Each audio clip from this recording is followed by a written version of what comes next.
Hey everybody, it's Chamber here. This week we're dropping our mint condition interview with Zed Run. Zed Run is the digital horse racing that we've been talking about that I'm sure everybody's been seeing posted all over Twitter. Everybody seems to be getting involved. I know a few of you have mentioned your interest in maybe getting a bit more information on it. So we wanted to put this one out for you guys. Check it out. Interview with Zed Run. There's going to be a lot of information in the show notes, website, all that fun stuff. So check it out. Hope you enjoy it. And we'll be back next week with a fresh episode. Don't get wrecked!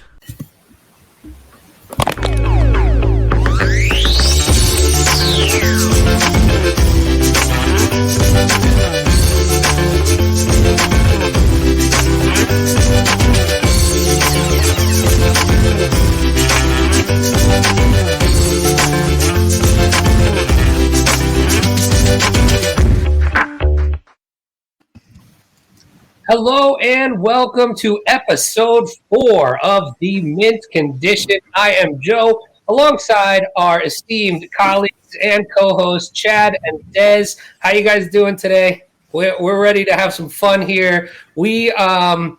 So let's start here. With the last couple shows, we've been talking exclusively NBA Top Shot because this show is meant to give you all that's going on in the sports, NFT, and collectible world. And in the last 2 weeks, I have become obsessed with the project that we're going to be talking about today. And so we wanted to go a little off the beaten track and talk about a new project here that is catching fire, and that is Zed Run. So today we have Trav from Zed Run, who is the head of marketing, and Chris, who is the creative director and co-founder of Zed. Chris, how you doing?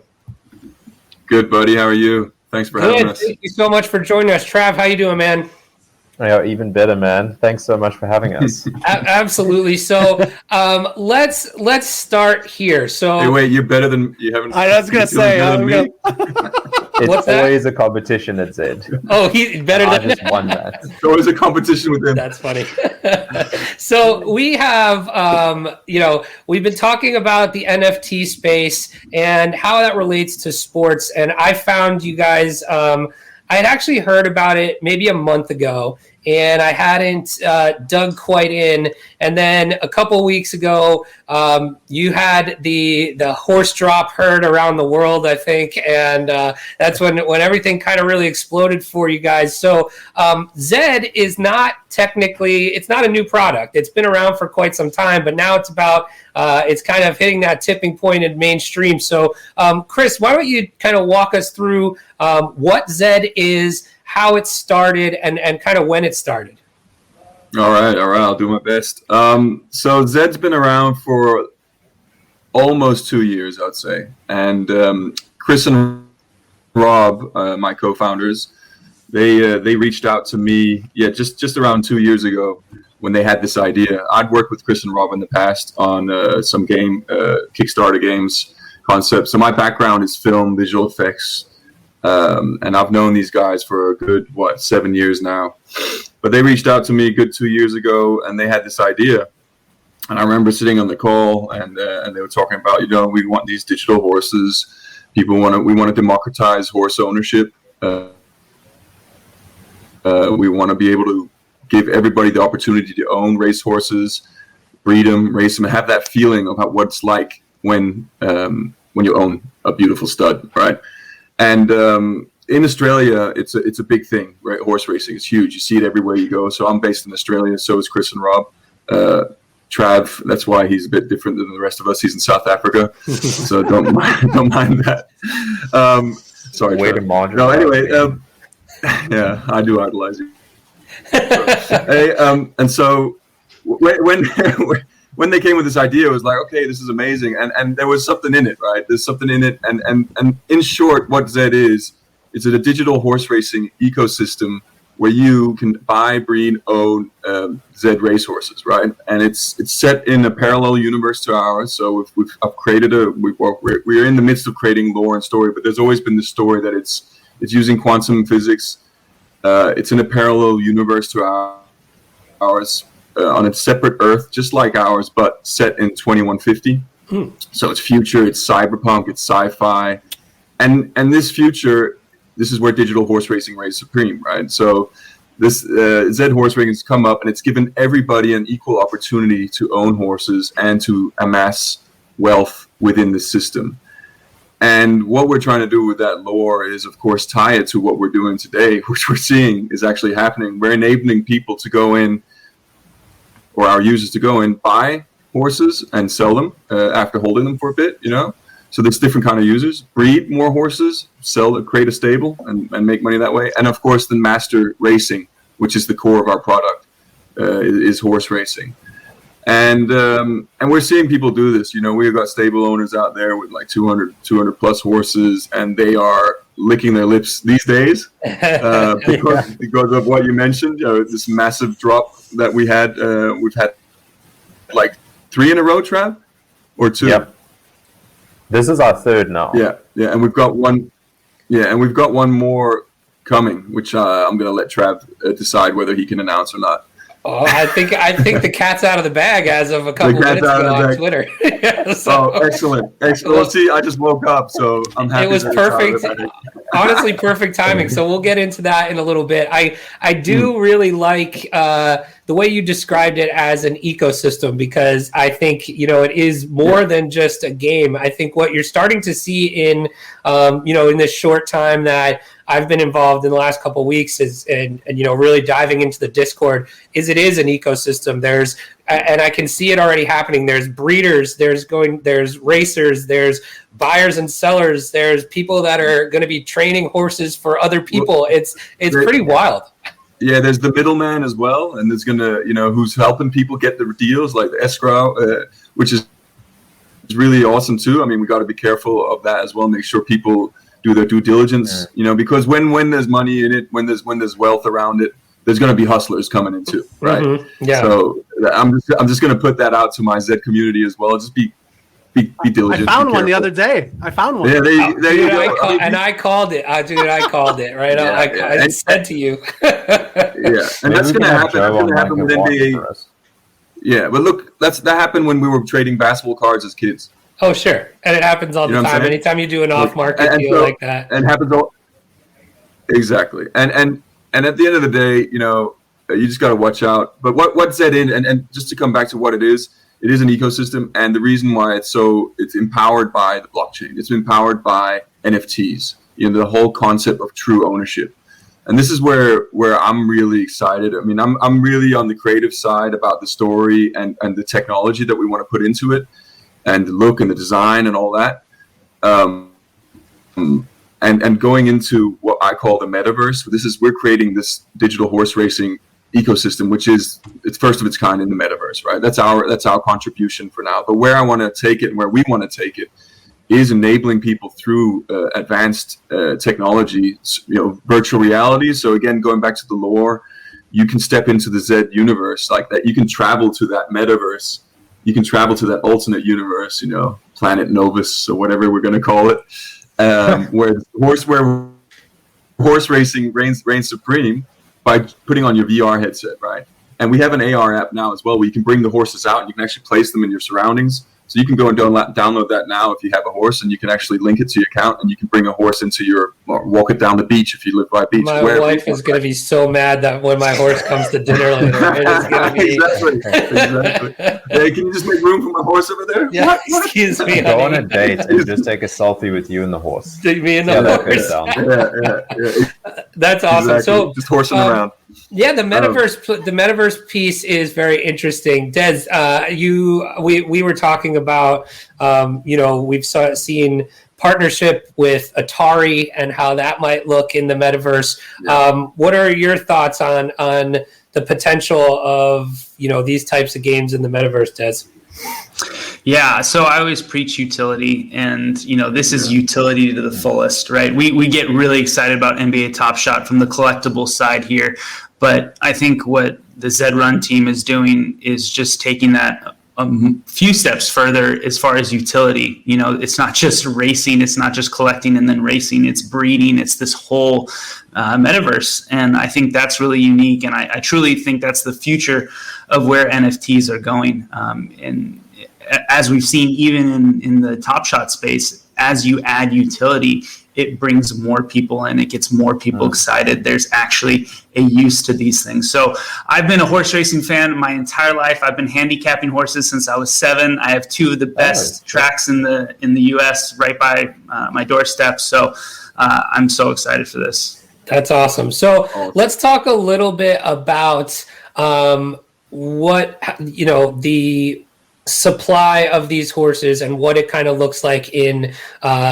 what's available in the game now and how all of that kind of works. So Trav, could you walk us through, what the types of, horses are and that people can buy and what that might mean to how they can utilize them in the game, what advantages and disadvantages they have, because I think that's kind of where you need to start if you're going to look to purchase one of these horses. You really need to understand what it is you're looking at, right? Yeah, exactly. So I think the first place to start is that we have a group of racehorses called Genesis racehorses. So those are racehorses that we have created. They've never been bred. They are like the OG racehorses. So there's only ever going to be 38,000 of those racehorses. And I think we already had about 8,000 of those go out of the door. Probably even more, Ibs. I'm not more. I think, I'm not too sure. Yeah, probably quite a bit more. So that's the first thing, is that with the Genesis, you have this inherent scarcity because there's a limited number that's not going to change. Then you can obviously start breeding and things like that. But amongst those racehorses, Genesis is limited to Z1 to Z10. So that's something that we call the genotype. So honestly, it's a really easy way to understand how rare that racehorse is. So Z1 being the most rare, Z10 being less rare, and then as you breed, your genotype grows. So if you breed a Z10 and a Z10, you're going to get a Z20 and so on and so forth. And that's what's really cool, is that our users are going to start populating our ecosystem in the long run. So what's going to happen is that... Sorry. Yeah? No, sorry. So what's really cool about it is that, we've got 38,000 Genesis racehorses going on. But because, we're introducing that real world mechanic of breeding, it's... the longer it goes, almost the more scarcity is going to kind of be introduced to the Genesis, in my opinion, because I speak to a lot of users who are like, hey, I got this Genesis, got really low mint number, and which is something that we've never even looked at. We just look at genotypes. So when you start breaking genotypes down even further, then we have bloodlines, essentially. So those bloodlines are really cool, and that kind of ties into the lore that Ebbs is working on. But it's also just a really cool way of how you then group the genotypes. So we have Nakamoto, which is Z1 and Z2. Ebbs, you need to help me out, because I don't know if I ever pronounce this correctly. The Szabo? Zabo, yeah. Zabo, yep. Zabo, okay. Thanks, Zabo. Everyone, for telling me I'm wrong. I appreciate that. Which is the set, which is Z3 and 4. Then you get the Finny, and then you get Buterin. And what's then really interesting is that so you have the rarity built into this that kind of determines the value of the racehorses. So Z1 is more expensive down to the Z10. Then you have attributes that get built into the racehorses. Because again, we want the racehorses kind of we want to have true utility represented in a provably fair way. So each of these racehorses get attributes and strengths and genetics baked into them when they are created, right? But what's really, really cool about the way that we do it is that yes, a Z1 is going to have a higher chance at being a successful racehorse. But what you see is now, for example, Z10 Buterins are absolute monsters on the racetrack. Absolute monsters. I'm talking about going into a race with 11 other Z1 Nakamotos and just blowing away the field. So one of the users described it really well. It's almost like as you go higher in the genotype, it is almost like a bit more lottery ticket. So you are kind of playing with a bit more risk. Like a Z1 Nakamoto, always going to be pretty solid, pretty big strengths, but never count out the higher genotypes, which I love as well. I don't hold any Z1s, for example, because, the drops have just been so fast, I haven't been able to get them. But, note Chris, Rob, and everyone else that works at Zed, I would like a Z1. You can't afford it, Trav. Yeah, at this point, I'm being honest. I can't even afford it. I can't afford a Z1. I want it for free, everyone. And this is recorded. But you know what, man? Like, I can still run a race with my Z10 Buterin, and I'm still winning races, man. Not many, granted, but it's not the horse's fault. So that's kind of there's some to your point, there is some monster Z10s out there. The one Z10s. Z10s, sorry. The American swine. Sorry. Here we go. The one that I literally almost was able to buy it on the drop the other night and I missed out. It's the one that was Zombie Boy. He was he's a monster already. So but yeah, so when you have those the genotypes, the Z1 through Z10, and then you have the bloodlines. That's kind of what is going to make an impact going forward as you breed these down the line. Like, so when all the Genesis horses are purchased, right, and people now, the only way to get a Genesis horse is to buy one off either an existing user or you have to buy a bred horse, right? So when you get these horses in the breeding aspect, how does the breeding or the bloodline affect potentially the breeding, and how does the breeding piece work? Maybe, Chris, you want to walk us through that a little? I would if I knew. The thing is with the breeding, what we're seeing, which is really, really cool, as well, is the community is actually they're going away and they're writing up all these articles and research papers basically on how they think the breeding works. There's some amazing support from some guys like Poseidon Racing and a guy who runs Zed Gazette, and they've put together all these they're amazing, and they put all these graphs together on speculation, right? And we want people to speculate as well. And to Trav's point with the racing as well, we don't tell you this horse is good at a 1,200 meter race. You got to figure that out.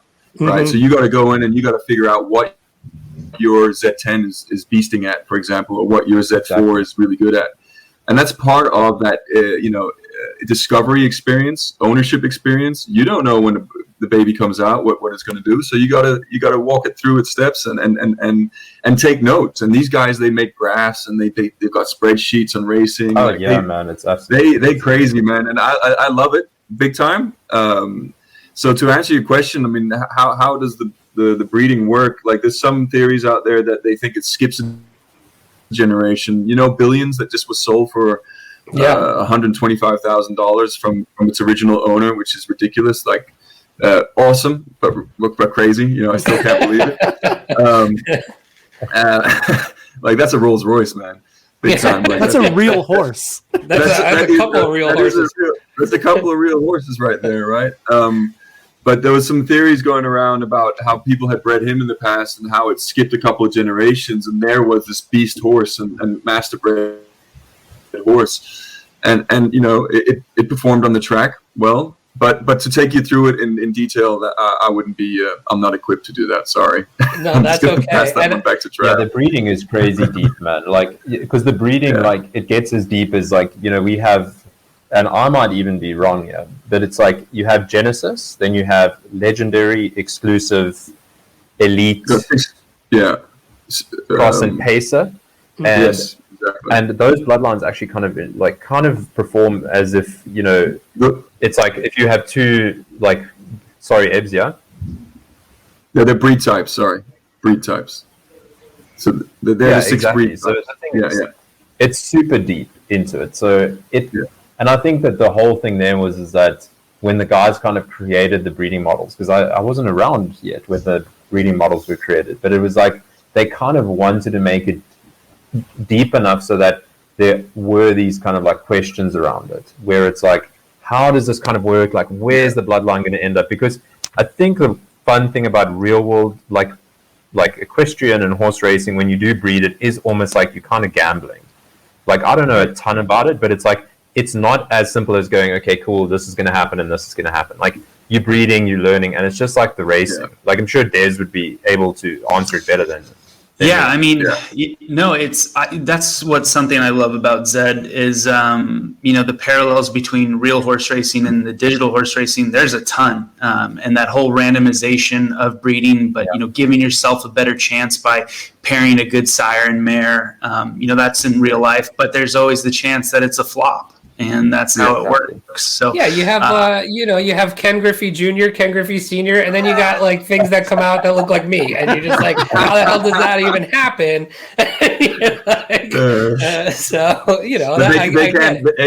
They can't host a podcast, dude. That's a good point. That might be true. But yeah, Des, I know you had some questions in here for us in the show doc. Do you want to get into any of that stuff? There's a good question related to kind of what we're talking about, the parallels between physical horse racing and digital. The one biggest gap that I see, and I'm just curious if either of you kind of know the genesis of this, but the horses don't tire out. I think that's the biggest difference between real horse racing and digital horse racing, or physical and digital, is that, over time, you can't run a 7-year-old. You can't run an 8-year-old. No. Is that something you guys have thought about? Something you're willing to change? What's kind of the thought there? It's definitely something we've talked about, and it's but also remember, we are digital racehorses, so there's a balance to be struck where it's like, well, if these guys are digital and they're spawned from digital atoms and they're the future like cyberpunky horses, they're not going to be as tired as real world horses. But we need to draw a familiarity across for sure, because that's key to any kind of experience. So it's definitely in discussions, and it has been from discussions from the get-go. And it's something we are looking at to bring on board. And how it looks, I can't tell you just yet. But it's something we've been hearing a lot from the community. It's something that, as a gamer myself, I know we need, and the guys are also well aware of that too. It's just a matter of time. Like it's just getting it 100%. It's getting it, exactly. Getting it, that balance, like 100% right. You're absolutely correct, Trav. So there's a lot on the cards on our roadmap where we love to take this, and that is one of them. So. Yeah, great. Happy you brought it up. No, yeah. And then, let's talk about the big news, because Cat is out of bag. It was just on Twitter right before I messaged Joe and Chad, oh my God, they're doing a mega drop. It's 2,000 Genesis horses on this Friday, April 2nd. What I found very interesting is the mix between the bloodlines. You got even mix across Nagamoto, Zuebo, Finney and Buterin. That's going to be interesting to play out, since you have 10,000 new users. We'll see if they go deep into their pockets to kind of pay up, because I'm assuming these Z10s are going to fly off the shelves, and everyone's going to kind of be wondering, all right, do I pay up for a Finney? Do I pay up for a Zuebo? So it's going to be interesting. So that the dispersion of this is Chad, I think you have the graphic that I sent you about what's already been released. Was that first one? Yeah, the one that looks like the Excel file here. Yeah, so if we want to bring this up. So this is what was floating around the Discord as what has already been released, right? So what we have is, and this could be, close but no cigar, but we have essentially around those 500 Z1, Z2, Z3, and Z4 left to be distributed, and all of those should be coming out on this drop then. Is that correct? No, so it's still a good portion. So it's going to be 500 Nakamotos. So the Nakamotos are a mix of the Z1 and the Z2. Okay, so that'll be between the Z1 and 2. Got it. Okay. Yeah. Interesting. But it's still pretty intense. Yeah. That's still going to be a pretty good portion of what's left for the supply of those, which is really interesting. And Chad, do you want to bring up that release schedule? We could talk about that real quick as well. So, Trav, this sounds like it was your brainchild. Want to talk about what we're looking at here on the screen? Own it, Trav, own it. This was way too complicated for me to think of, but if we can cut that part, yes, this was my idea. So the big discussion that came from the last drop. So the big problem we had on the last drop is that we just sold out too quickly, and that kind of like resulted in obviously people getting pretty upset, and we kind of had a long, hard look at what the community was saying, and we kind of stepped away and we said, okay, we don't want to be a project where we get feedback and then we kind of like whatever, we're going to keep doing it. Like we want to take feedback and we want to adjust and we want to keep the community as happy as possible. So two things that really popped out is that there wasn't enough resources. So as much as we want to keep supply under control, we also want people to be able to race and breed. So if we have to make a bit of a sacrifice there, then we're willing to do it. And number two, because we have such a widespread audience, like we were talking about this before the podcast, like in crypto, the demographics are so widespread. So we literally have an audience in each time zone across the world, right? Mm-hmm. So the way that we kind of broke it up is to say, okay, we're going to separate the bloodlines. So we can have a bit less demand on each wave, which I think we might be wrong because that it seems like there's going to be even more demand, but we tried. But at least we're going to be filling in different blocks and different waves. So users are going to be able to actually come online at maybe a more convenient time for themselves, as opposed to, because, we had a lot of people waiting up until like 1 or 2 in the morning. And that's not really the experience we want. Yeah, exactly. Yeah, so that's awesome. So we have most of our audience here, it would be based in the U.S. So we're looking at 2 p.m. time zones on the West Coast, 5 p.m. on the East Coast.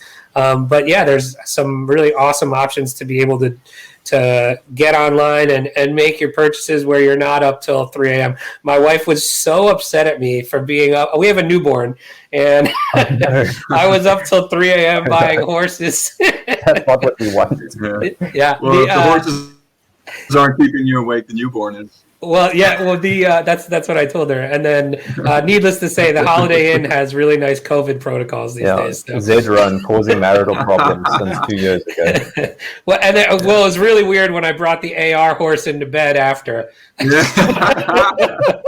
I mean, just wait for the VR one, man. It's much better. It's never been well received at my house. No, hey, but on Trav's point there with the drop, why we split it up as well is it ranges to the whole point of decentralizing as well and giving everybody a fair go. Yeah, exactly. So we changed the time zone, so it's a good time. You don't have to get up at 3. We want it to be accessible for everybody, because the whole point of, again, back to our lore story, is we want to make it accessible for everybody. So give everybody an even go. A fair go is what you say in Australia, fair chance. So by breaking it up and saying, hey, Z1s and Z2s are going off here, or Z1s or Z2. Sorry, I have that American twang too. There you go. My kids give me shit for it all the time. Then people who are users who want to target that specifically can go online at that time. You know what I mean? Yeah. And we can also talk about, like, our drop went well last time, but it didn't go as smooth as we wanted it to be. There were technical hiccups. There was stress on the network that we didn't foresee. So splitting it up as well is going to help us cater to that. But we've also, again, Jeff and the dev team have done an amazing job. Yeah. I mean, these last 2 weeks have just been, 24 hours on just boosting up our infrastructure. So we're ready and excited. That's awesome. I can't wait. So that is this Friday, April 2nd then, correct? Is that what we saw? That's correct. I gotta make sure I get my Ethereum wallet loaded up, because I am not last drop. So I was sitting there on the last drop, and it was my first real day as a Zedder, and I had my Ethereum all loaded up. I intended on buying like 10 horses, and I ended up with 1, and I'm like, dang. So I'm gonna make sure I'm good and ready this time. Chad, you gonna be lined up for some horses or what? I'm ready to go. I mean, look at that background. How can you ask that? What questions do you got for the team here? While we have them I've been writing down some things that have come up during the conversation. The first one that really stuck out to me when Chris was speaking, talking about the alternate universe, talking about, this is completely different from where we're living currently. In this universe, does the movie Shazam starring Sinbad exist? No, No, Yeah, but that's a good Shaq Fu does. Damn it! All right, I'll end up finding this correct universe. Next best thing, right? Next best thing. The second question I had, being an Australian project, was there any pushback from the community about not adding Craig Wright's name to the list of horses you could purchase? Good question. You got the Nakamoto, you got the Buterin. Why not Craig Wright? I think a nice Craig Wright, maybe a Z50. Well, that was exactly. I think his name was thrown around quite a bit. I figure until it was thrown into into the trash. If there's if you guys have maybe some sort of horse that comes out, maybe the runt of the litter or like 3 legs or something, maybe that could be that could be a right. Yeah. We joke about the glue factory where you take your Zed horses out the back and you shoot them in a VR experience, but again, we joke about that. Yeah, and they're not. No digital horses gets harmed in the process. No horses harmed, right? That's one of the beauties of You should throw that on the ticker, Chad, on the bottom. Yeah. Awesome. So, Chad, we want to watch a race. I do want to watch a race. Yep. All right. I want to hear Chris. I want to hear Chris talk about the design here because it's pretty awesome. So I want to give a shout out to Ebs on that. The design is beautiful. Yeah, it's really cool. I'm going to pass that shout out on to my creative team as well, Pav and Jerry and all the guys that helped it happen. So thanks. It's really cool. And what is when you think about like all the awesome things that are attractive about this game, the buying and ownership of the horses, the breeding aspect, at the heart of it, the fun is really, really racing these horses, right? And when you get into these races and you see what the actual races look like, how cool the horses look, all of that kind of stuff, it's pretty. I was kind of hooked on that. So, Chad, if you go if you go to the next under the racing tab, next run. Oh, that's okay. So we got one going off in 5 minutes, so we can keep chatting. Click on that, Chad. All right, and then you'll be able to see in 3D, and it'll take you to another tab. And when it goes off, we'll head back there. Yeah. See, this is what I find really cool about how it's working now. It's like you've got a Z10 Buterin and a Z4 Nakamoto. Look at that win rate on that Z10 Buterin, man. 102. That's not bad. My word. Yeah, I've never won a race. I've never won a race on Zed You've never, Chad. Trav. You've never won a race? Won a race? No, bro. I think it's biased towards South Africans. Aussies, man. What kind of horse are you? He might be right there. Dude, I'm running the algorithm, man. Yeah, I'll neither confirm or deny that one. You've pre-programmed Trav's horses to lose. Dude, I've been asking everyone to help me, and no one's been able to fix it. That's sad. So while we wait here to see this, let's talk about the racing mechanics and how the winning, how the races are kind of decided. Trav, you mentioned provably fair before, and I think that's a really good point to touch on is, how are these races determined? Because, there's odds. Each race has odds. So depending on your horse's underlying skill, what their bloodline is, and then compared to who else is in the race, you get odds for each race. And then that race goes off. So talk about kind of how that is all determined. So to not go too deep, so if I'm not incorrect, it's like the way that it was kind of decided really, really early on is like the guys actually consulted with like a racing expert basically on kind of like from like a statistical point of view. So like how were these things generally like determined, how were odds created, etc. And then the basics of it is that we run like a few hundred scenarios based on the attributes and the odds and what kind of determines the strengths of the racehorses. And then we almost just randomize a pick of those few hundred scenarios. And so that's why it's, you have this really provably fair system where you always have a chance because you're always going to have your odds thrown into the pot. And that's kind of like a high level look into it. Mm-hmm. That's interesting. So essentially, if I can answer that, it's not. Sorry. No, go ahead. Sorry, I got a little delay. No, it's a couple of thousand simulated races that we run before, and then randomly pick one, and it's so it's picked right before the race starts, so nobody knows what the outcome's going to be until that race is finished. So it's in that sense, it's provably fair, and it's the code's all out there. I think in some ways. I'm not sure. Yeah, but I think you can always see it, right? Everything lives on chain, so that's what's really awesome about blockchain as well, is that it's always there. Yeah, that's so transparency is key. But we did consult in a big time mathematician and track expert and racing expert out of Hong Kong. I can't say any more than that, but it's pretty big over there. And the guys have done an amazing job. I mean, it's been through a couple of cycles, and we're really happy where it's at the moment.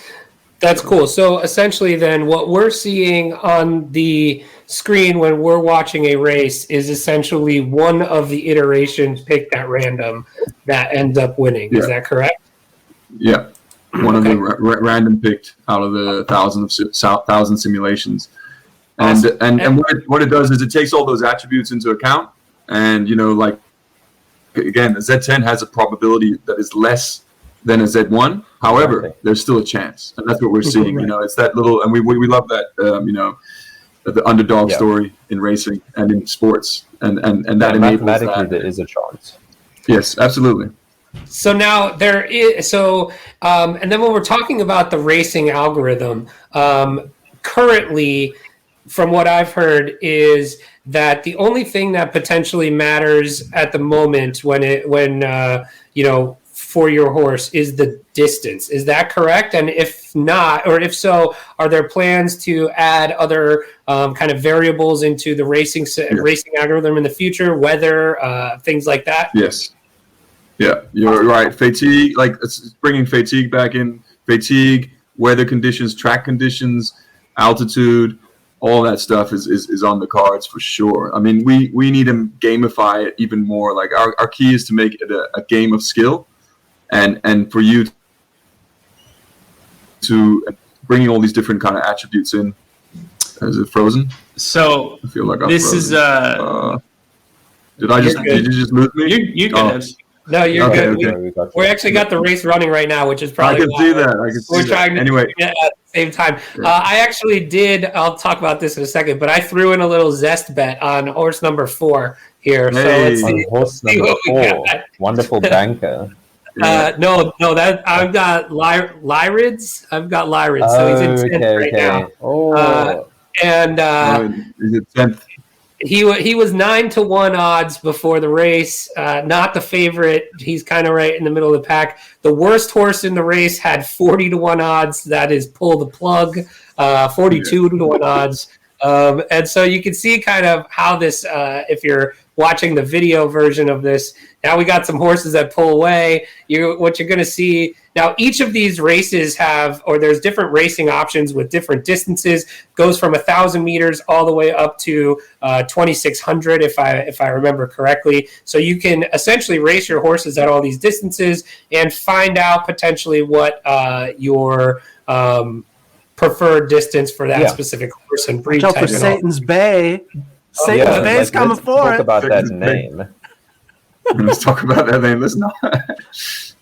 Here he comes up the line. He comes up the side. Look at this. All right. So I lost my Zed. My guy came in 8th. That's pretty brutal. So you can actually go to, it's called Picks, or it's called playwithzest.com, picks.playwithzest.com, and you can actually bet your play money Zest tokens. Now, there's rumors that they might be used for something in game at some point. Is there any truth to that? We can either confirm that or not deny it. So, okay. I mean, no, politician, man. Yeah, look, exactly. I've watched enough American TV. Look, No, look, Zest is our prediction platform. We like to use the word prediction, not bet. Sure. There's some big plans in the future. I mean, there's been a white paper out there about Des, your name, actually Zed spelled backwards. Des, that was super confusing at first, by the way.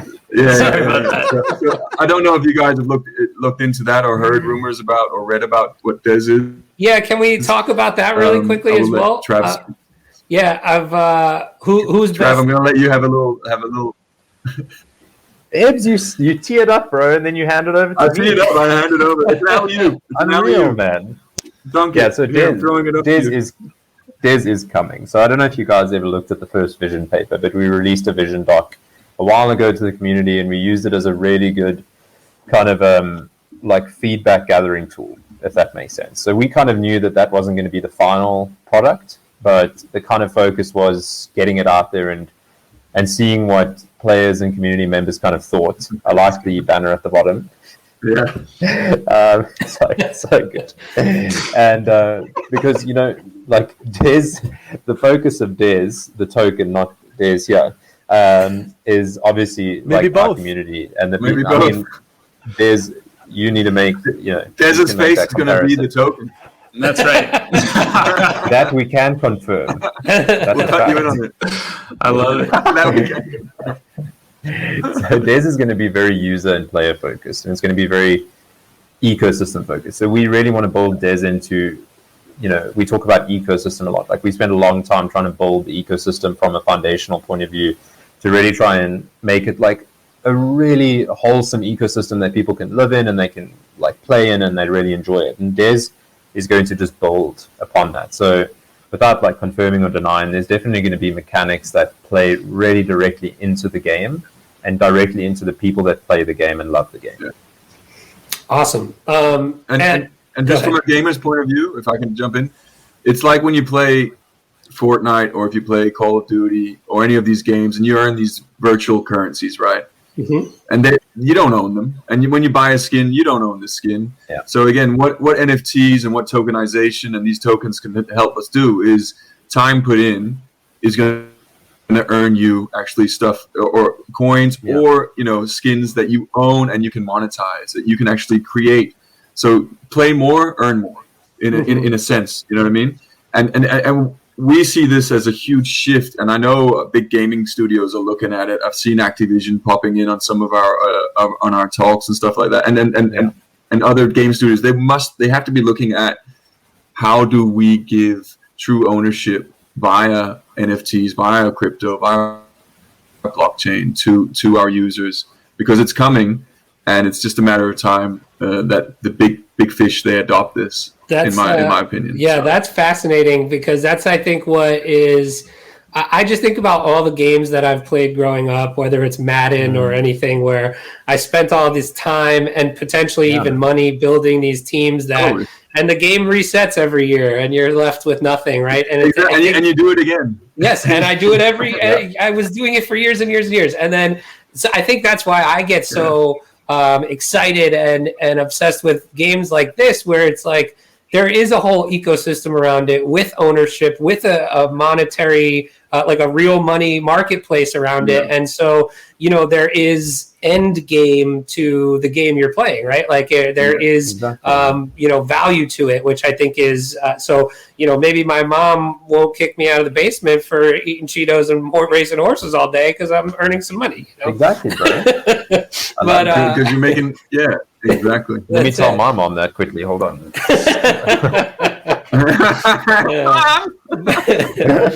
But I think that's really fascinating, and especially just the real ownership piece. So what this says to me, all of this conversation is where the platform is right now is still very, very early. It sounds like we haven't seen really anything yet, and which is crazy, even more exciting to me. What do you think about that, Chris? You think we're in the first inning? We haven't even started the game yet, or what? Man, yeah, we're warming up. We're in. We're warming. Like it's tip of the iceberg, and it's tip of the iceberg in the NFT space. Period. I mean, there are some amazing projects out there. I mean, what NBA Top Shots did, it blows my mind. I'm a big basketball fan. I collected basketball cards. It's the natural progression when technologies come into play, right? And for us, it's the same. Like the roadmap I have on the creative side. My hands have been tied, and I'm just can't wait to unleash what we have in store, which I kind of alluded to in terms of the metaverse and in terms of the gamification attributes that we want to add to it. Just to bring you back to what you saw on the 3D race there, I just want to highlight that's all created in WebGL. It's created with 3JS, which is also extremely, like, we've pushed the limits in that area too. Like at Virtually Be Human, one of the things that we want to do is push the limits and boundaries in technology, right? That's something we've always been. So we're doing it with the blockchain. We're doing it with NFTs. We've got plans for bigger plans in that space. Same with the visuals that we're doing. So why we did that is we don't want people to download an app, download a game, or have to do anything. You can jump on your phone, you can jump on your smart device or your laptop, and you can access the game. You can access the visuals, and you can click it and interact. You can control the camera. You can click on the horses and their stats come up while it's racing. Like all that stuff it's all interactive, which is pretty damn cool. That's how I track my horse on the track. I click on it so it highlights it for me. and so things like you want to be able to look at your opponents too and click on them. And what we want to add there is black booking, which I'm sure Des is familiar with in horse racing, where you can actually black book a horse. So you keep a track on him, you star him. So now you can follow this opponent. Maybe it's a horse you want to buy in the future or breed in the future within the future. So we want to enable that utility so the user has the most power. And we've got all sorts of things coming, man, like stable management tools with advanced stats and data. So when you go in, you're going to have this beautiful UI where it just tells you what your horse is good at and not good at, and visualized, data, which is, I love that stuff. Yeah, that's awesome. And the next iteration as well is fidelity, man. Like, so we're doing this in WebGL, but a dream of mine, I'm just going to share that is to bring that AAA graphics. Bring that true fidelity. It's something that we chase as 3D artists. It's something that the big companies always are chasing. MetaHumans from Unreal or Unity are doing it with real-time rendering and all that stuff. We want to put our product in a space like that, so those horses can be living and breathing. You know what I mean? And machine learning is something that I'm also pushing the envelope on. And if you guys know what machine learning is, in short, what can happen is we can create these horses. We can give them life. You don't visit your horse for 2 weeks, that horse could react differently to you because of the machine learning. That's why I'm hiring a stable boy. Yeah, we're all getting stable boys. That's what I'm saying, right? So then you got to visit, and then you got to either jump in VR and visit this thing, or AR, bring it to your dinner table and have dinner with it, or bring it to bed, and then that will trigger the machine learning algorithms, which then will decide how this horse is going to react. Like maybe it will fade in color, maybe it'll just react happily to see you. Stuff that can emotionally connect our users and engagingly. Like this is the metaverse, right? This is falling in love with a digital avatar, right? There's something there that I really, really love, and I'm fascinated and scared by it at the same time. I was made for this game. I had a lot of Tamagotchis growing up, and none of them died. None of them. So I killed every Tamagotchi I ever had. If you're out there, the mint condition is looking for a stable boy. We hope to run our podcast stable. Where do I send my CV? That stuff is so fascinating, and I think that just kind of makes the point that we're just still so early in the project, which makes me excited that I found it early enough. Like, I think that we're all excited to be a part of it now, because it's a real opportunity to, be in on something really cool on the ground floor, which you don't get a lot of chances at in life. So very cool. Chad, you got any other questions here? Yeah, I had one actually for you guys. Joe, I know you have. How many horses do you have, actually? I now have 6 horses, I think. Yeah, Ooh. I went from 0 horses to 6 horses. Really quick. And Des, how many do you have? Do you have any yet? I'm still waiting. So I'm a big research guy. I was waiting to see what happens with this drop. I'll be honest, I might be going to the secondary market right after this podcast because I don't know if 500 per bloodline is enough for me. So I might be hitting the secondary market real quick. So speaking of the secondary market, if you do not get a horse on this coming drop on April 2nd, you can head over to matic.opensea.io and you can actually purchase one of these horses that somebody else has for sale. So these are either, and you'll find you'll find a kind of a mixture of stuff on here. So some of them will be Genesis horses. Some of them might be horses that have been bred. Each of them kind of own their own unique value if you know what you're looking for. So I would say if you're going to buy on the secondary market, make sure you do a little more heavy research than if you just jump into a drop, because you don't want to, you just want to know what you're getting yourself into. But the people in the Discord, I got to tell you, one of the best parts is the community. It's been amazing. Everybody is so willing to kind of help you learn and point you in the right direction and be a resource. Personally, I have to give a shout out to Adam at Zed Gazette. He's been somebody that's answered a ton of my questions, and so I really appreciate his help. But so many people in the community. So check out the Discord. I think that's kind of where a lot of the magic happens in the community. So, but that's how you can buy a horse on the open market if you miss out on the drop. But I hope you don't. I hope the drop is big enough. Can I give a special shout out to the community as well? I mean, it's one of the things that we as founders have always been aware of. Like, they make our product. And they have been just legends from the beginning. And as you said, you mentioned Adam from Zed Gazette, but there are so many guys out there and girls out there supporting us and just knowledge share. Happy to talk about the product. Really excited about what we do. We try to be as transparent with them as possible. And we're in there in Discord. I've been in there, maybe not this week, so I need to get back in there. I sometimes do like a weekly drop of an image I'm working on and want to share stuff with the guys and everybody else. Trav's in there, Rob, our co-founder, Chris. Like we're all the founders are trying to be in there when we're not elsewhere, because these people are what makes our product, man. Like they're amazing. So it's the best community in the world.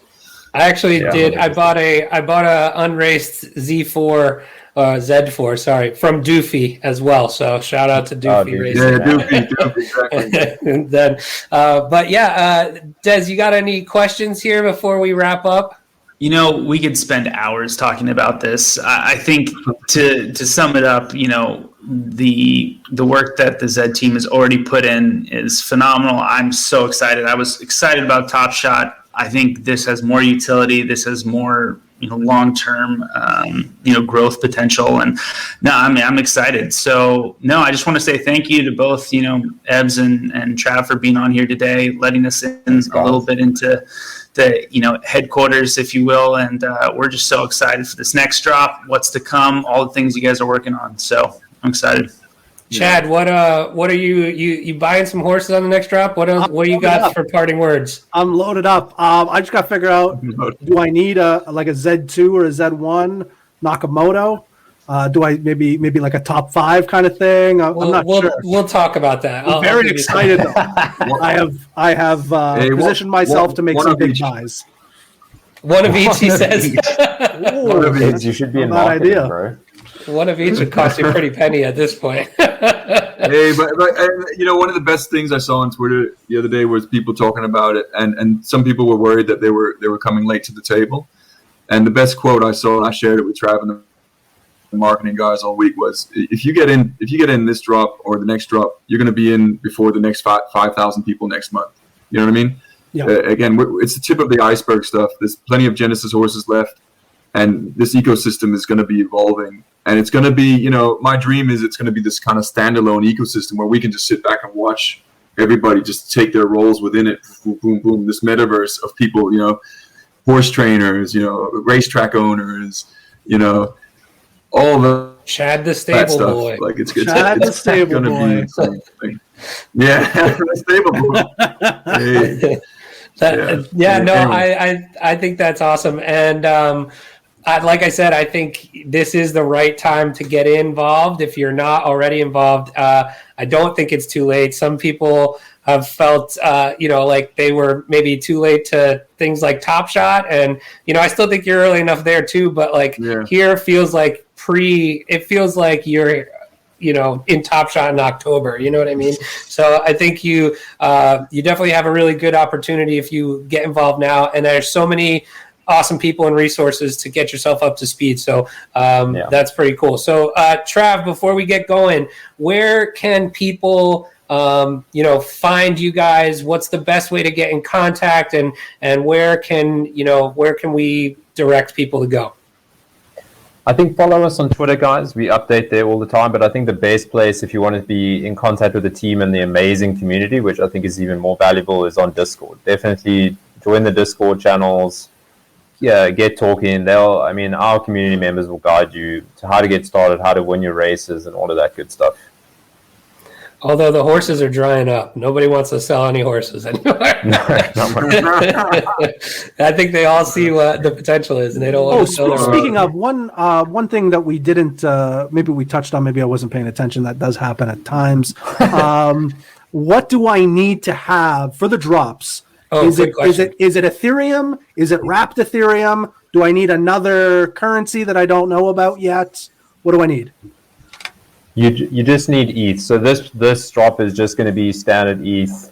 We're not going to do fiat credit card or debit card. It's not wrapped ETH. Just because ETH is just proving to be the easiest way for us to kind of ensure the good customer experience on the drops. Like the last drop where we had fiat credit card and debit card, for example, it caused a lot of headaches with users, like thinking that they had purchased, and man, it was just, so we just don't want that to happen again. No, that's fair.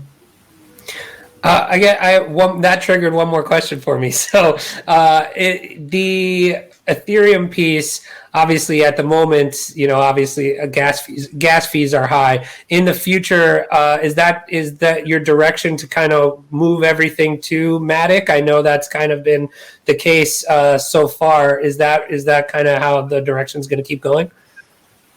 Ebbs? No, that's a marketing question. No, I definitely. No, look, we do. Yes. Look, we do want to have a gasless experience, so we are looking for these layer 2 solutions, just like Polygon Matic, which we've got gasless racing at the moment, and what it looks in very soon. I know the community's been asking for breeding. We're working hard on breeding. We actually do have breeding pretty much ready. We just need to test it. And hopefully we'll be getting some gasless breeding out there very soon, short term. That's huge. So, can you confirm or deny that, Trav? I can confirm very soon. Gasless breeding is very soon. Okay. Very soon. Excellent. That's good. So when we're talking about the level of soon, and the drop being like very, very soon, how close to soon after that? Where are you? Man, you guys hurt me. You guys really hurt me. Well, I would say the best way to answer that is like the next thing that we announce after the drop is probably going to be gasless breeding. That's great. Yeah, perfect. That's going to be just in time. Awesome. Great. Well, gents, I really appreciate you guys coming on, and this is more exciting for me than probably anybody else. Like you get to talk to the people who are making the thing that you're currently obsessed with, and so that's really a cool experience. So we do appreciate you guys coming on. We hope that we can share this with everybody else out there and get some more people involved in what is proving to be a really cool experience. So thank you guys for coming on. Chad, any parting words? No, thank you for coming on.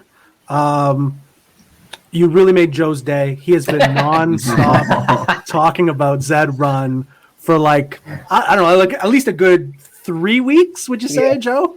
Yeah, I tried to get him to send me some Ethereum to buy him a horse. He didn't even know what he was buying. He was going to send me like 10 ETH to buy him a Z1. I'm ready to go. Yeah, appreciate it, you guys. So everybody check them out on Twitter. Get in the Discord. Get involved. The drop is April 2nd, time zone specific. So, we'll post that on our Twitter as well. And until next time, stay mint.